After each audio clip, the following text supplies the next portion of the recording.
Hello and welcome to Sportspage. I am Brad Hadank. In this program, I will sit down with various University of Central Missouri athletes, coaches, and supporting staff. These individuals help make Mules and Jennies athletics a success. Today, Vice President for Intercollegiate Athletics, Dr. Matt Howdeshell, will join the show.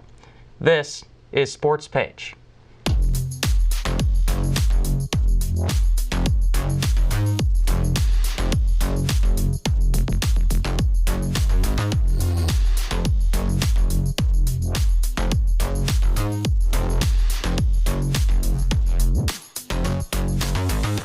Our first guest today is UCM's Vice President for Intercollegiate Athletics, Dr. Matt Howdeshell. Dr. Howdeshell is in his third year with the Mules and Jennies. From success on the field, off the field, facility improvements, and much more, Dr. Howdeshell continues to make his mark on UCM athletics. So Dr. Howdeshell, welcome to Sportspage. Brad, thanks for the opportunity to be here today, and thank you for all that you and the team here does for UCM athletics and UCM in general. Yeah, we're excited to have you here today. As the Vice President for Intercollegiate Athletics, could you maybe explain, that's a fancy job title, is it more athletic director? I know there's so much that you do. You know, sometimes in college athletics and higher education in general, we like our titles a lot, but it is a fancy way to say the athletic director for the University of Central Missouri, and I'm grateful for that opportunity. You know, my role on a day-to-day basis, it's a lot about putting out fires, honestly, but it's also about leadership, and so I oversee all of our coaches and staff and student workers, totaling over, you know, about 50 to 60 full-time employees, plus the graduate assistants, so anywhere up to 80 or so staff in our department, students, GAs, and everything. So that's a lot of the job there in itself, but it's also about, you know, overseeing facilities, facility enhancements, budget, revenues, and expenses, all those things. And really, at the end of the day, how I summarize it to people is I just try to help make sure that our student athletes, coaches, and staff have the resources they need to be successful. Yeah, I want to start on the field. Last year was year 2 for you as the Vice President for Intercollegiate Athletics. I have some numbers: 9 NCAA Division II postseason appearances, 3 MIAA championships, 2 regional championships in NCAA Division II, 2 national runner-up finishes in NCAA Division II. Just overall, as a year for athletics, how exciting was that? It was a really fun year. You know, it was a really exciting year, and I think, you know, ultimately capped off by the Mules baseball and Jennies golf runs to the national runner-up finish, which I know we'll talk more about in a little bit. But a really exciting year, and I think what I was most proud of was just the work of our student athletes and coaches. You know, I tell people all the time that our people are our most impressive asset, our most important asset we have here in our athletics department. And, you know, appreciate all that you all do to showcase that and put that on display. But really, sometimes as a leader, the best thing you can do is get out of the way. And we're fortunate to have great coaches who are very passionate, very committed to their sport and to their craft. And I think last year their leadership shone through a lot. And I want to touch on some of the highlights on all of those numbers I said. I know this is a tough game to play because I may not get to everything, but I want to start with Mules football. Heritage Bowl win in double overtime. I know watching that game, that must have been stressful for you. Yeah, it was stressful. It was fun. It was fun at the end, obviously, the outcome. But I think also, you know, just looking at the game itself, you go down to Texas for a bowl game in December, you're thinking, oh, it's going to be warm, we're going to have nice weather, we're going to have a great experience. It was 40 degrees and raining the entire time. It was kind of a fun, you know, the first half the Mules did not play well. Played pretty poorly in the first half, just to put it bluntly. And we had a suite there at the stadium, you know, where we had some alumni, some donors and everything. And at halftime, we had to break up the mojo a little bit, you know. So we went down to the field in the rain and in the 40 degrees to enjoy the second half and overtime when the Mules played a lot better. But it was a great experience, and really happy that Mules football could finish their season, historic season, with a win like that.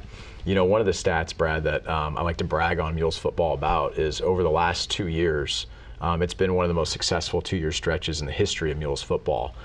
Before this season, they won a combined 20 games over the last 2 years, and that's only the second time that's happened in the 129-year history of the program.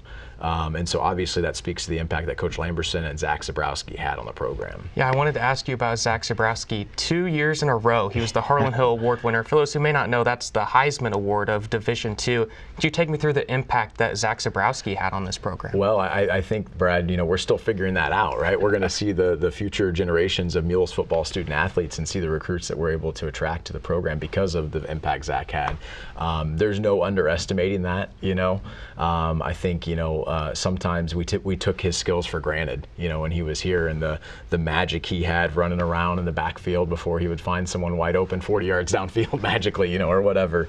And so being only the 5th school in the history of Division II football to have multiple Harlan Hill winners is something that UCM should be very, very proud of. And, you know, fun little story about Zach is that on his official visit here at UCM, it was also the same weekend that I came in and I was announced as the vice president for my press conference and everything. And so I met Zach on his official visit whenever I was kind of on my official visit here as a little bit too. And so Zach and I will forever personally be linked because of that. And I think, you know, like we talk a lot about his on-field performance, but what I'm most will remember is everything he does off the field, you know, just humble, down to earth, great with the community, great with kids and families and everything, and really excited to see what he does in his career after football. And I want to move to Mules wrestling. Last season, 3 All-Americans, one of those a national champion in Jason Burks. Coach Garcia is really building something strong there. He is, yeah. Coach Garcia has done a great job with that Mules wrestling program, especially from where he inherited it to where it is now. And the culture he's built in that program is impressive. You know, Brad, they finished 7th in the country last year. That's their highest ever finish in the nation at the national tournament. And so really excited to see what he does this upcoming year. You know, we might not have a national champion this year, but we've got a lot of depth across all the weight classes, and Coach Garcia feels like it's his deepest roster he's had yet. And the Roger Danker wrestling facility must be a big part in finding that success as well. I know that's a new addition for the program. Yeah, absolutely. And we talk a lot about that with our programs, where you see targeted investment sometimes, you see success as a result of that. You know, Mules wrestling and Mules football are 2 prime examples of that. Mules wrestling, we had the Roger Danker wrestling facility, which when we had some architects in who were doing a master plan, they said, Matt, this is the best wrestling facility we've seen at any level, Division I, II, or III. The huge windows we have coming in, you know, the air circulation. A lot of times you see wrestling rooms in a dungeon or in a basement sometimes. So that is a great facility for Coach Garcia to sell to recruits. And then we've seen the recruits he's been able to bring in because of that. And we want to keep building on that. You know, right now we're in the fundraising phase for a new Mules wrestling locker room and lounge space as well to continue to build that program. And also, like I mentioned with Mules football, you know, we renovated the football offices recently for them. Offices, meeting space, places that the student athletes use on a daily basis. And it went from being a space the coaches used to hide on official visits when recruits were here to a space they showcase now. And I think we've been able to see the caliber of the recruits they bring in because of that. And then how about Mules baseball? National runner-up finish, got to host the Super Regional at Crane Stadium. Tompkins Field was a sweep over Pittsburgh State. I know that was very sweet for the Mules baseball program, but talk me through that run. Yeah, that was a historic run by Mules baseball, you know, and quite honestly, this year's team, in my opinion, I'm no expert on talent, so let's just say that I thought this year's team was probably top to bottom, maybe a little less talented than last year's team, but this team had more grit, more heart, and more determination. So it was great to see them overcome a lot of the adversity. They won a lot of close one-run games. They won a lot of extra inning games, walked off in the 9th quite a few times. So it was really great to see that team kind of come together and grit wins out. And I think that culminated in the College World Series when we saw them beat Lenore-Rhine leading up to the national championship match against Tampa. But whenever they went against Lenore-Rhine toe-to-toe with some of the best athletes in the country, was really impressive. And how about Mules and Jenny's track and field? 6 All-Americans last season. That's another program that just continuously finds success. Yeah, and last year was the first year of Coach Kevin Patterson being the new director of track and field. And so really excited about what he's building there in that program, having 6 All-Americans last year. Great showings, I know, at the national meet and the javelin throw especially. And then this year we have Colin Nurnberg, our new cross-country and distance coach coming in. And he's had a great impact, and he's hit the ground running already. He was the director of cross country at Truman State there, and the head cross country coach. So a lot of familiarity with this region of the country, with recruiting, and what it takes to be successful. And then I want to talk about Jenny's golf. That was a national runner-up finish. Coach Chris Port was the coach who started that program. He's been the one and only coach of Jenny's golf, and he finally gets that top finish as the runner-up this last season. Yeah, I don't think you'll find a coach who's more invested in UCM, than maybe Coach Port, because I think a lot of people fail to realize that not only is he the head coach of Jenny's Golf, but he's also the general manager of Mules National Golf Course, which is, and I don't think this is hyperbole, but the most successful golf course in our region. And it's got a great reputation where people from Kansas City come down and play Mules National on a consistent basis because of the great status the course is in. So Coach Port's got 2 full-time jobs, right? He wears 2 hats, and he does both of them at a very high level. And this year, seeing the results of Jenny's Golf was very satisfying, I know, for him, and it was a great reflection of all the hard work and dedication he's put into the program. Again, when we talk about targeted investments, the Harbert Collegiate Golf Center is a facility that we just finished, giving our Mules and Jenny's golfers some dedicated space to use on a daily basis, and we're seeing the results of those targeted investments again. And then a Jenny's golfer, MIAA, qualified for the U.S. Women's Amateur this last summer at Bandon Dunes in Oregon. First Jenny's golfer to ever do that. That's such a premier event. How exciting was it to see a Jenny at that level? Yeah, pretty incredible when you have a Jenny's golfer, University of Central Missouri golfer on the national stage with some of the best golfers in the country. She is setting the standard, setting the bar for Jenny's golf. And I don't want to get ahead of ourselves, but I know we don't have any Jenny golfers in the UCM Athletics Hall of Fame yet, but we'll have some soon, I'm sure. So. And Coach Chris Port told us, he's been on Sportspage earlier this season, he said that MIAA could go to some D1s if she wanted to, but she stayed here at UCM. What does that say about this institution? Yeah, I think that speaks, again, to the level of the resources that we're providing our student athletes. Like Coach Port said, she could have gone to D1 schools. She honestly may have had a worse experience at a D1 school, because of the level of support we provide to our Mules and Jenny's golf programs with the golf course, with the Harbert Collegiate Golf Center, with the sprinter vans the teams have to get up and down the road, and obviously with the leadership of the program and Coach Port and the culture he's instilled. Sure, she might have been able to go D1 and say she's a D1 athlete, but she's having a much better experience here at the University of Central Missouri as a high-end Division II institution. Well, Dr. Howdeshell, for now, we need to take a quick break. There will be more from Dr. Howdeshell right after this. Welcome back to Sportspage. UCM's Vice President for Intercollegiate Athletics, Dr. Matt Howdeshell, is still with us today. Dr. Howdeshell, I think it's time to ask you some of the questions that everybody, of course, wants to know. More get-to-know-you questions. Answer this first one carefully. Your favorite professional sports team? Ooh, well, that's a very easy one for me. I might make half the room upset, but make the other half happy. St. Louis Cardinals, no doubt. I'm a diehard St. Louis Cardinals fan. Even whether they're winning or losing like they have been lately, and most importantly, I've indoctrinated my kids to be Cardinals fans too. That's how you do it. That's right, exactly. Fellow Cardinals fan? Yes. Okay, of course. I knew I liked you, Brad. So looking at some of those sports, what sports did you play growing up? Yeah, so growing up, I grew up in a small town, and growing up in a small town, you play all the sports, football, basketball, baseball. When I got older, I started running track, but more so to stay in shape for football and baseball. Those were my primary 2 sports. When I graduated from high school, I had these illusions that I could play college football. And so I went to Missouri State University in Springfield and tried to walk on to the football team. But they told me I could help the team more, off the field than I could on the field. But grateful for that because that's how I got my foot in the door in college athletics. So you talk about football, you must be pretty knowledgeable about the sport. If there's one rule you would want to add or take away from football, what would it be? That's a good question. I think the targeting rule right now, having a student athlete miss a competition because of a penalty like that, it's a very important penalty and it can have obviously bad impacts, but I think when you're talking about taking competitions away from a student athlete, that's pretty severe and that's pretty serious. And so if I had my rules hat crown on for the day as the rules king, I would recommend taking a look at the targeting rule. And then one more question you may have to answer carefully. Best mascot in sports? Oh, it's the Mules. There's no doubt about it. Let me get on my soapbox here for a second. I think the Mule mascot, the brand, the Mule head logo is so iconic, it's so unmistakable. And so I think the more we as an athletic department and selfishly as a university, we can lean into the Mulehead, the better off it is. And, it's a great brand, and I look forward to building on it. I want to talk about some of the things that have happened with facilities as we move away from the get-to-know-you questions. At Walton Stadium Kennedy Field, a new Musco lighting system. Could you take me through that? Yeah, so we installed a new lighting system this past summer at Walton Stadium, and the purpose of it was really threefold. The first was to update the previous lighting system. The previous lighting system was 30 years old, was installed in '95. Older than you, Brad, I think, so not much younger than me, I'll be honest, but was installed in '95, and it was so old that we couldn't get replacement parts for it anymore. So when bulbs burnt out, they were out, and so it was impacting the lighting on the field.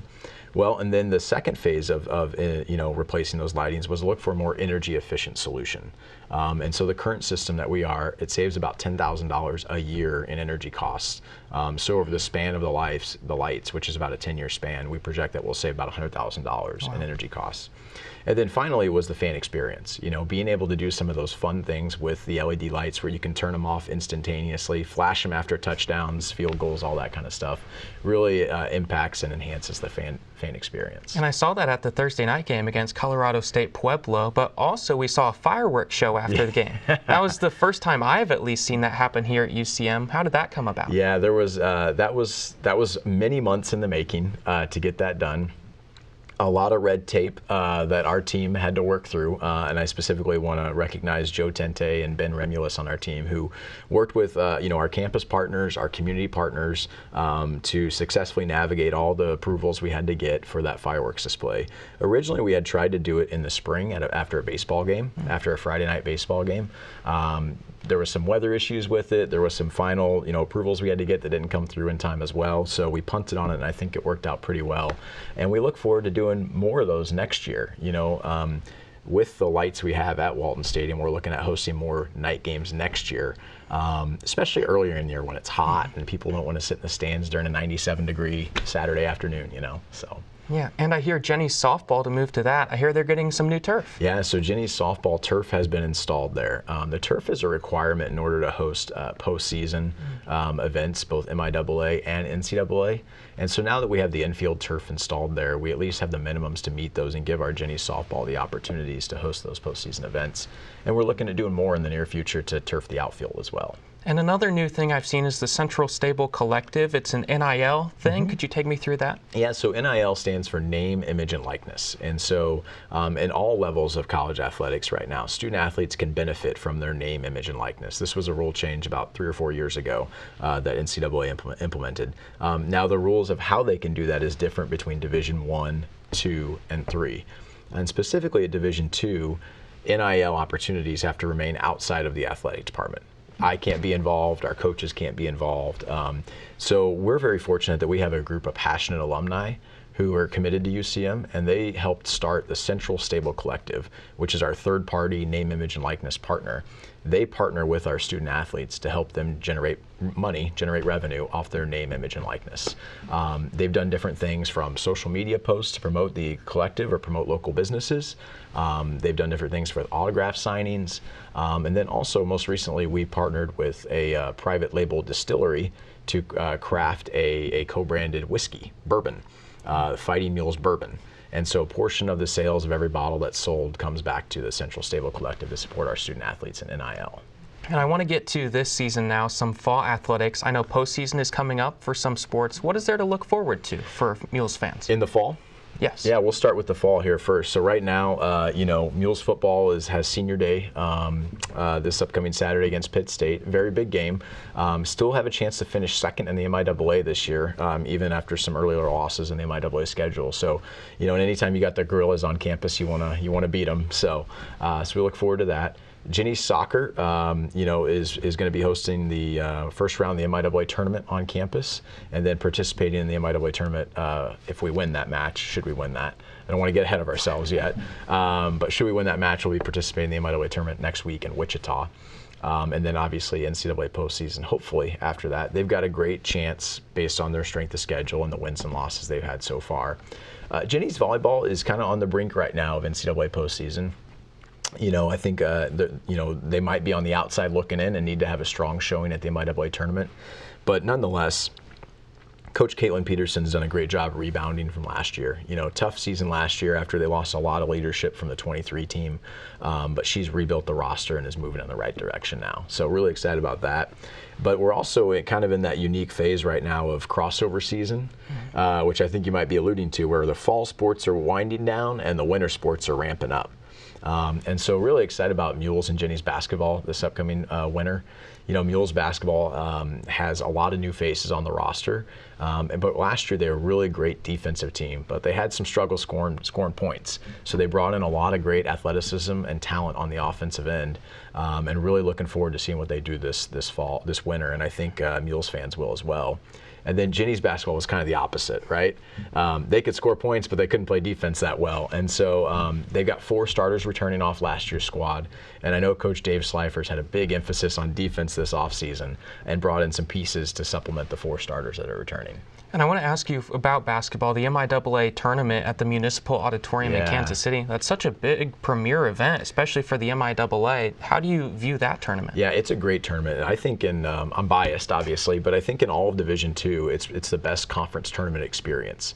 When you compare what we do at Municipal Auditorium with what other schools in Division I do for their conference tournaments, you couldn't tell the MIAA from, a Division I conference in that regard. And so, recently we extended the contract with Municipal Auditorium to keep the tournament there for the foreseeable future. And we had bids and proposals from other cities, but we thought the opportunity to stay in downtown Kansas City and give our student athletes and our coaches and our fans that high-end experience was worth it. And so I don't think there's anything like it in Division II, and there's a lot in Division I that don't have what we have with that tournament. I may be going back to fall for a second, but I want to ask you about Jenny's volleyball. I've seen on Instagram, they're the most followed page over Mules football. I did not know that. Under UCM Athletics, they don't beat that yet, but they're over Mules football and everything else. They make all these Instagram reels. I don't know if you see any of that. Well, I must admit, I'm not an Instagram guy. I'm a Twitter guy myself. Okay. I have Facebook and Twitter. Those are my main 2. I have an Instagram, but I have not posted, and I'm not a regular on there, so I can't say I've seen the reels, but I didn't know they were the most followed. They must be doing a good job out there. Well, the reels are a lot of fun content. So how exciting is it for you to see the student athletes having fun while they're competing? Well, I think that's great. And going back to what we talked about, Brad, I think anytime we can showcase our student athletes, not only their achievements, but their personality, I think is great. We might talk about it in a second here, but one of the things that is a goal for our department is to get over 5,000 community service hours a year. Each student athlete and coach has a goal to get 10 community service hours a year. And so with that, I think the more we can get our student athletes out in the community, and the community gets to know our student athletes on a personal basis, I think the better our student athletes are. It's gonna help them have a better experience here. It's gonna help us retain them and help them graduate, but it's also gonna help our community have a deeper connection to the university and the athletic department too. Yeah, you talked about that relationship with the community. Last year, UCM Athletics won the Warrensburg Main Street and the State of Missouri Main Street's Community Partner of the Year Award. How important is it for you to see that kind of award won by UCM Athletics? Yeah, it's a great testament to the hard work of our student athletes and coaches and the diligence they've had out in the community, fulfilling their goal of the 10 community service hours per year. Specifically, that award was tied to the fact that our Mules basketball, Jenny's basketball, Mules wrestling, and Jenny's bowling teams helped out with the Warrensburg Main Street Bergfest. They did a lot of the setup, a lot of the teardown. They put in a lot of hours of work for that. So I'm really excited to see that hard work recognized, and the fact that it was recognized on the state level, I think, is even more impressive and something that we should be very proud of. And there's also a literacy team program where athletes go to Warrensburg elementary schools and they read books. Could you take me through that program? Yeah, so the literacy team was started by the previous athletic director, the late, great Jerry Hughes, in remembrance of his first wife. His first wife was a first grade teacher, and she tragically passed away from cancer. But in order to honor her legacy, she was a fierce reader, from what I've heard, and she was very passionate about teaching children how to read and the importance of literacy. And so the literacy team has been going on for 31 years, which is a great legacy we have at UCM Athletics has in the local Warrensburg community, where our student athletes go to all the elementary schools in Warrensburg, And we do it by different days, and this year I think we've had over 200 student athletes participate. Go to a classroom, read a book, and then my personal favorite part is after they read the book, the students get to ask the athletes questions.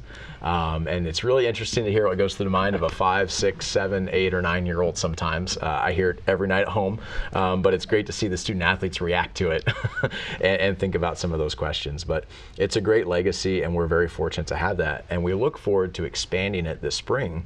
We're going to be taking it on the road this spring to Knob-Noster Elementary School and to Whiteman Elementary School as well. Well, Dr. Howdeshell, we've run out of time today, but thank you for taking the time to join the show. Oh, thank you, Brad. I appreciate it.